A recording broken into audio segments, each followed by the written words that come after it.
Hello and welcome to Honest Faith Conversations. As always, I am your co-host, Miguel Covarrubias. And I am Kathy Covarrubias. And today, let's talk about something a little bit more lighthearted than we have in the past couple of weeks. We're going to talk about Christmas vacation.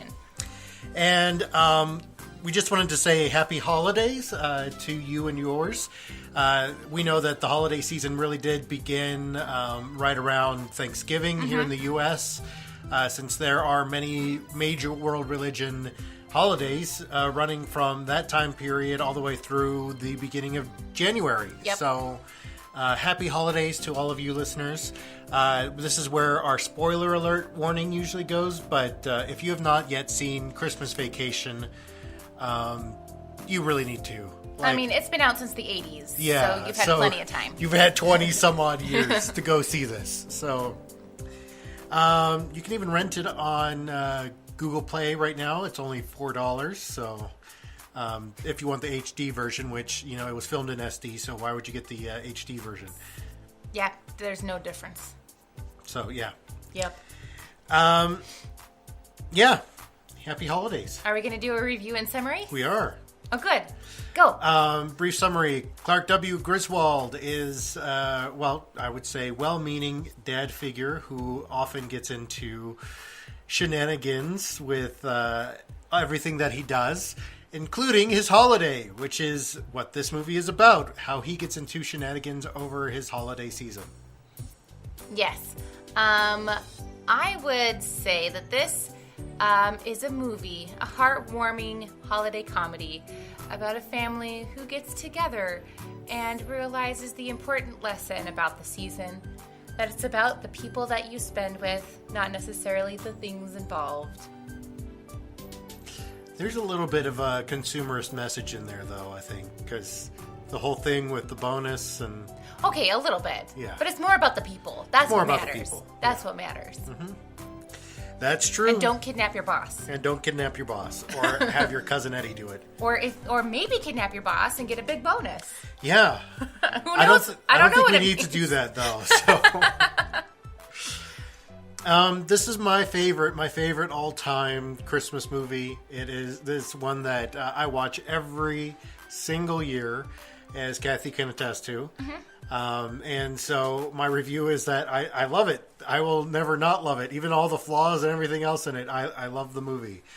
And I will often use it because we were going to tell a personal story here, but this week in the office, somebody was coming around talking about our end-of-the-year bonus from our employment.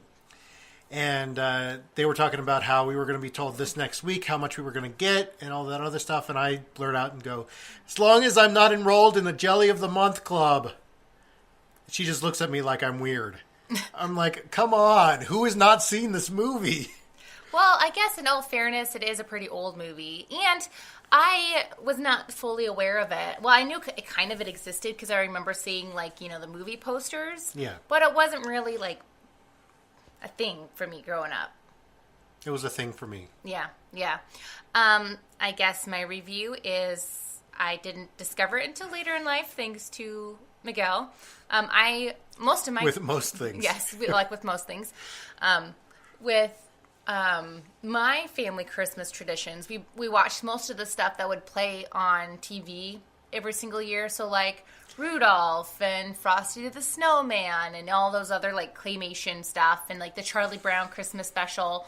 So this was never one of those. You still haven't seen some of the more influential classics like White Christmas and It's a Wonderful Life. I've seen White Christmas. Well, I showed it to you for the first time a few years ago. Yeah, but It's a Wonderful Life, I'm like, I think I guess I'm not out there to see it because I know the plot. Because so many things have used it as a plot to where I already know the story and I already know how it's going to end. It's it's as if I've already seen it. Does that make sense? Well, we're going to watch it again because it's on our list of things to do the show on. So it's coming up, but we'll talk about that here at the end. Yeah, but I really do enjoy Christmas Vacation. I mean, it's a lot of that slapstick comedy stuff, which, I mean, everybody can enjoy. Everybody enjoys watching people get hurt, right? Chevy Chase at his best. I would say the peak of his career was the 80s. So Yep, I wasn't a big fan of the other like vacation movies, or the ones that I have seen. I was like, this one was pretty good.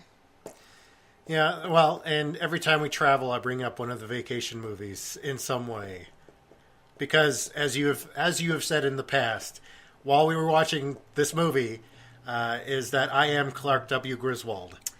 Pretty much. So I don't know if you But guys... I'm sure that you'll talk about that. Yeah, no, yeah. We can, good point. I should save it for later. I'm going to put it in my pocket. We'll talk about it later. Yep. Well, one of the big things that I want to talk about this week with this movie is about the holidays, and especially because many of you are going to be traveling home for the holidays. Many of you are going to be around your family for the holidays. Maybe they're traveling to you. But I wanted to take the opportunity here to kind of talk about some holiday survival kind of things. And, I mean, we'll get more to that in our Where Should We Go From Here segment. But I really wanted to talk about family, especially with the type of family that the Griswolds have. Really, family ultimately can be hell, in a sense, is that... they're the people that know you the most, and also they're the people that know how to hurt you the most. Yeah, they know where the buttons are and exactly. How to they push know them. how to push them. Yes. And just exactly how to push them. And I think that holidays really are for togetherness. It's really about coming together as a family. And I think that here in the movie, this is a perfect example for Clark. Is that he enjoys having his whole family there. He enjoys having his in-laws and his mother and father there. He wants to show off for them a little bit. But also he knows the chaos that is his family altogether. So he spends the majority of his time outside and working on his house. Which, honestly for me, that's probably something I would try to find something that would keep me busy so that I didn't have to interact with my family the entire time. But just knowing that they are there is really a big comfort for me. And I think that for all of us, that's something that we can take to heart, is knowing that even if you're going to conflict with your parents, even if, like, for this year, 2017 is probably going to be the year of the disappointing family holidays. Aww, wah, wah. Well, because of the current political climate and with the way that things are going in this country, I think that it's the year that almost every single time that breakfast scene in Christmas Vacation comes to mind, where he comes downstairs, he sees they're fighting over breakfast, and pancakes are being thrown at people and everything else, and he just goes to look out the window. And so, Beverly comes down, or not Beverly, Ellen comes down. Wrong 80s thing. Yeah, that's the actress's name, Beverly D'Angelo. Beverly D'Angelo, Ellen, comes down to comfort him and, says, why don't you want to join with breakfast? And he goes, no, I'm okay. And the thing is, I spent more than my fair share of Christmases alone. And I can tell you, it's not fun. And it's primarily because, I couldn't afford to go see family. I couldn't afford to go travel and, spend... a Christmas vacation with my family. Well, and you didn't have the time off. You worked for the church. Oh, you I know. couldn't get it off. I couldn't get it off. And, I think the togetherness is a big thing, even if you are going to conflict with somebody, even if you are going to have those issues with them. Just, being around those that, on some level care about you, even though you disagree with them on many things. That just being with them is an important thing. It's awkward and horrible to be around a lot of those conversations, especially like if you have a cousin Eddie that is in your family, who is that person that just sets you off every time you're around them. Probably constantly drinking during your Christmas vacation. Probably constantly just making rude comments and yeah. Or, what gets me about Eddie is that he, is, clearly is saying how much better he really has it than in real life what's really going on. Exactly. And instead of, saying, hey, guys, I really do need help, he just, brushes it off and is like, whatever, like kind of hopes that they find out. And then when they do offer to help, he's like, oh, well, you don't have to do that. But yeah, here's all of my gifts. Like here's the list. Like he clearly knew that this was coming up. Yeah, he was planning it out. Yeah, and that's what kind of bothers me. And if I can, I'd like to get you something for yourself, Clark. Yeah. Something real nice. I mean, if our family was just like, hey, here's a bunch of, like I'll give you money to, buy gifts for Peter or whatever, or hey, I'm going to buy a bunch of gifts for Peter so you guys don't have to. I'm not going to be like, okay, well, here's everything I want you to get him. I may mention something that he may need. Yeah. But like in terms of like toys or whatever. You can get him whatever. I don't care. You're the one that's shopping for him. Mm-hmm. I'm not. So, I don't know. That's my 2 cents on the matter. Well, I also think that, this is, usually that drunk uncle at your Thanksgiving or your Christmas dinner that, he's probably going to be going off about 45 or about how they need to ban all Muslims or something like that. And, he's still family. That you're not going to kick him out of the house just because he's like that, but it's still going to be awkward and horrible. Mm-hmm. And I think just planning for that in advance and knowing that it's going to happen is kind of a little bit of a comfort in knowing that you're going to have to prepare for this. Might be time for you to invest in some good noise-canceling headphones or... Or alert the city of sewage being dumped into the city drains. Yeah. Or spend your entire time outside and stapling lights all over your roof, making your house being the brightest one on the block. So really, I think it really boils down to having grace in your expectations. Not just having a grace. Not just having a grace. That's not really a grace, but the Pledge of Allegiance. Yes. But having grace in your expectations is knowing that some of these things are going to happen, knowing that bad things are going to happen, because it does. Bad things do happen. And especially when you're getting a bunch of different people together who are going to have different views. And that's the wonderful thing about humanity is that we all have different views. And that's okay. That's the wonderful thing is that dissonance is going to happen. Well, and this might be the perfect time for everybody on both sides to kind of learn how to engage in a polite conversation with somebody of the opposite side of the political spectrum. Yep. And who better to practice on than your family?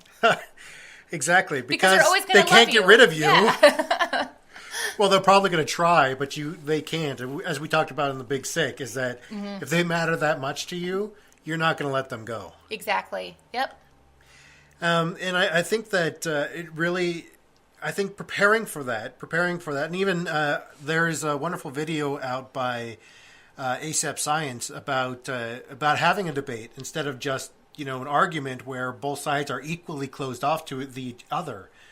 Is that just saying please explain helps a ton because more often than not they really don't know what they're talking about. Yep. And that goes for you, too. Sometimes you realize you don't know as much as you think you do either. Exactly. And it really helps to kind of diffuse the situation, saying that you're in it to have a conversation.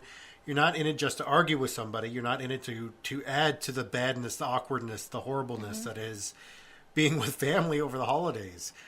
And I think that that this is something that Clark realizes at the very end of the movie when he looks up to the sky and says, I did it, is that even though everything is horrible and awful, like the whole house is demolished pretty much, that he realizes that he's brought everybody together for the holidays, that it is a good old-fashioned family Christmas. They're going to be the jolliest bunch of nutcases this side of the... I don't even remember what the line is, but... Well, that's all right. Yeah. Since Bing Crosby tap danced with Danny Kaye. I didn't say the one word there because we'd have to put the profanity filter on. It's okay. I'll probably slip something in there and then we'll have to. All right. Because you know me. Okay, so we're going to continue on talking about, the holidays and expectations, but my take on them while we're talking about expectations is just give up on them. Don't have any. Don't have any expectations. Because one, you can't control your family as much as you would love to sometimes. I mean, everybody's wanted to. You can't control them, and especially you can't control their reactions or their feelings towards things. Yep. And I feel like it's really hard, especially when you get a huge extended family together, trying to make sure that everybody's like traditions are being followed as much as they would like them to be can be kind of hard too. Like when we first got together, Miguel like was totally about Christmas like as soon as Halloween was done. Like Christmas. And I was like, whoa, sir. Two things from Halloween until, Christmas happen. One is my birthday, and 2 is Thanksgiving. Both are very important to me. We're not gonna do Christmas that early. And I think we came up with a good compromise because my family didn't put up the Christmas decorations till about like 2 weeks or so before Christmas, typically. Mm-hmm. It was usually not until December, like middle of December. And we did and we've now gone to what most people do is after Thanksgiving, that's when the Christmas decorations come out.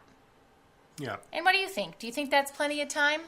I think it's plenty of time, although my sensibilities are to have it out beforehand, and I work really hard at curbing those sensibilities to make sure that compromise happens. But, I mean, Christmas is my favorite holiday, even though I know the roots of the holiday, even though, but we're not going to go into that. I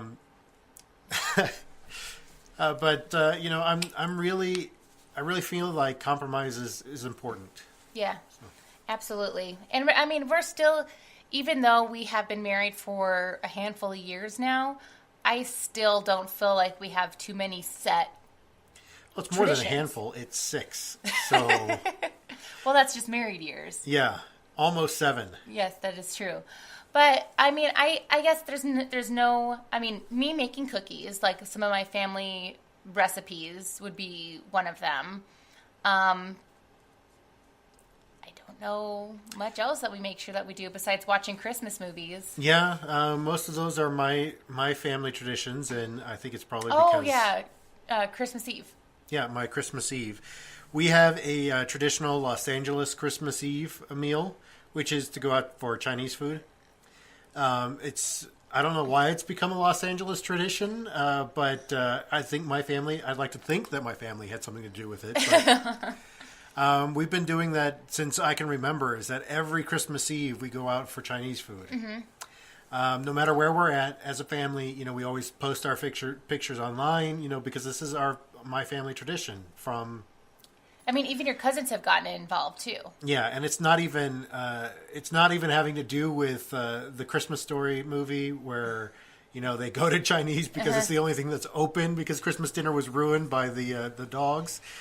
But it's that tradition, and it's one of my expectations for the holiday. Yeah. Well, and I think that too we have to. It's best not to plan too much. I mean, it's great to have tradition. But if we have too much tradition, it gets chaotic and nobody has fun and time gets crunched and we can't do, all what we want to do in the time frame allotted. So I think that's why it's good to kind of like pick and choose certain things that might be kind of good. Yeah. In terms of tradition.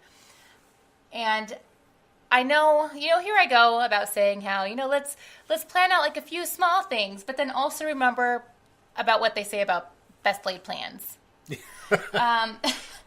So, keep it simple is what I guess I would say, is try to keep it as simple as you can. I mean, me baking cookies, anybody can bake cookies. Anybody can come over and bake cookies. And even if they are afraid to make the cookies, they can at least scoop out the dough and put it on a cookie sheet. Yeah. I mean, that's not really that hard. And be open to change and open to incorporating new ideas. For example, almond roca in my family, that was actually brought over from one of my aunts. And oh my gosh, I don't know if you guys have ever had almond roca, but it is amazing. So it's become one of like those holiday staples that we have to have at Christmas every year. And I feel like when we incorporate those kinds of stuff, like our traditions just end up getting richer. and we end up having maybe a different ending than what we were hoping for, but still a happy ending to our chaotic Christmas. We did it. We did it. And I would also like to add in there, always have a plan B. And always plan for every single outcome as well. That way, if something doesn't go the way that you want it to, you can always just go out for Chinese. We need to have a second Christmas tree then. You know, we don't have any evergreens in our yard. No, and that's a good thing because I'm very allergic to them. Oh yeah, and always another tip from this movie: always measure your living room before you go out Christmas tree shopping. Or going out into the middle of the woods to find the perfect Christmas tree. Make sure that you have your saw or axe with you. Well, I guess, yeah, with that, we have to have real expectations with our holidays, especially those of us who have a lot of little ones running around, nieces and nephews, or our own children. Kids are super unpredictable. I mean, adults can be, but kids are very unpredictable. So, they are destructive.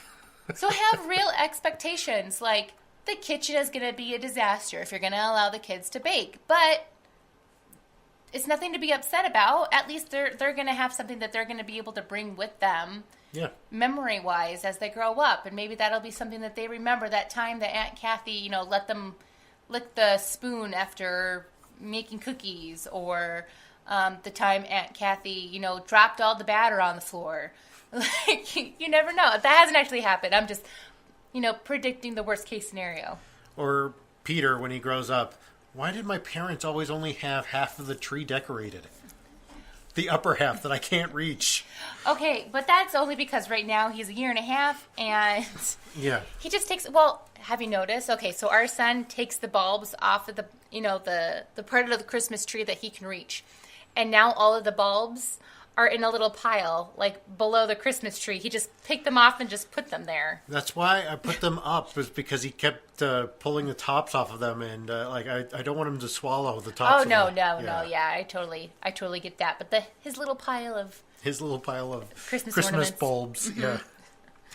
So where do we go from here? And I just wanted to give a few of Miguel's not really patent pending holiday tips for you and your family. And these are just very basic things because I am no expert whatsoever, and nor do I claim to be. My holiday tip number 1 is really just go with the flow. Mm-hmm. Don't worry about what everybody else is doing. If some big argument breaks out, maybe it's time for you to go use your noise canceling headphones that I just implored you to buy. And watch some Netflix. Or better yet, I mean, you know your family better than anybody. If you know something is going down the road of an argument, just stop it and change directions. Just change the directions hardcore. 9 times out of 10, they're going to pick up on it and go with it. Because nobody likes, most people don't like to argue during the holidays. So that's another good tip that I would like to throw out there. And don't think that people are judging you about the holidays. I mean, family is family. Yeah. That brings me to my second holiday tip. Just be yourself. If your family can't accept you for who you are, as you are, they're not really your family. Mm-hmm. This is something that we talked about a little bit in The Big Sick, was that, if you care about them, and if they care about you, then there's nothing that they can do to get rid of you, and there's nothing that you can do to get rid of them either. Mm-hmm. And so I think that your family would much prefer that you be yourself rather than being, the mask wearing person that you are around them. Yeah. So. And talk to your family too, because if you think that they are judging you, you might be surprised to find out that they're really not, that they're really trying to be there for you, and you might just be pushing them away. So next holiday tip is, if you have a toddler or a newborn, don't decorate the bottom half of the tree, because your toddler will take things off the tree and put them in a pile, or suck on them. Yes, and don't put out your gifts yet, because said toddler may try to open them. Yep. Here's another one: is survive. as you know what you got to do to take care of yourself. Take time for you. Yeah. That's the ultimate tip that we can give you for survival. And I think this is exactly what Clark does in the movie, is that he knows that decorating the house is something that he wants to do. So he's going to do it. And, even though it seems to be a pain, and he does get into some shenanigans while he does so, that, he's doing it to take care of himself during the holidays. And he's really worried about this bonus check coming through. But here's my thing about Clark. So yes, he's very, very dead set on having like the best looking house. However, he has a ton of people in that house. Uh-huh. He only asks one person for help, and essentially that's just to untangle the lights. That's it. He could have gotten the whole thing done a lot faster, probably would have figured out, the stuff that was wrong a lot faster too, if he had just asked for help. Sure, maybe his dad didn't want to really help since he said, I will be upstairs sleeping. However, maybe the next day he could have been like, hey, Dad, can you really help me figure this out? Yeah. I'm sure his dad would have popped out and tried to help a little bit. Yeah, but that wouldn't have made a good movie. No, but I'm just saying, don't do what he does. Be smarter. Let this be a moral lesson to you. Don't do what he does. Yes. Ask for help. Ask for help. So, also, if you need help surviving the holiday season, do get those great noise-canceling headphones, and maybe watch one of the other things that we've talked about before and listen to one of our episodes about that. Is there like an episode that you kind of want to listen to, but you haven't actually watched that thing? Watch that thing. Exactly. Take some time for you. If this fills you with life, and if you do, please let us know, because we would love to know about that. But if it fills you with life, then do that. Take some time and listen to our podcast. They're only 45 minutes long at most. Yep. This one is probably going to be one of the shorter ones, but, yep. That's okay. That is okay. Or you can do what I do and just angrily bake. I do that a lot. Angry baking. Mm-hmm. Angry baking makes delicious things. Yeah. So anyway, our feedback schedule. These are the things that are coming up. Next week we're going to record 2 episodes because, like we said before, we are going to be going off for the holiday season. We are going to be spending it with family. And so we are going to set one to release on Christmas Eve. And that will be Home Alone. And so we are going to be recording next week The Muppet Christmas Carol and Home Alone. Home Alone will release on Christmas Eve, but it will be recorded beforehand. So if we miss something topical, then sorry. We'll record it beforehand. We will be back, and we will be talking about It's a Wonderful Life when we get back. So that'll be the week after Christmas. That'll be New Year's Eve that will release. And this week, if you think about us, send us a congratulations, because this will be 1 year this week that we started the podcast. And so, hooray! Celebration. We started the podcast last year with The Walking Dead mid-season finale and with our intro episode. That will be coming up tonight is the mid-season finale for Walking Dead. And so... we also did Star Wars after that, the Rogue One, so we will get to Star Wars when we see it.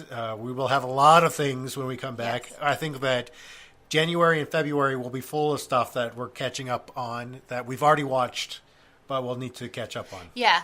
Hopefully, while we're down there for Christmas, we can bribe people to watch our son, so we can go. So we can watch movies. Like Thor Ragnarok, like Star Wars, like let's see, what else are we missing? That we I know there's yet? A big one, and I'm just totally spacing. It's DC.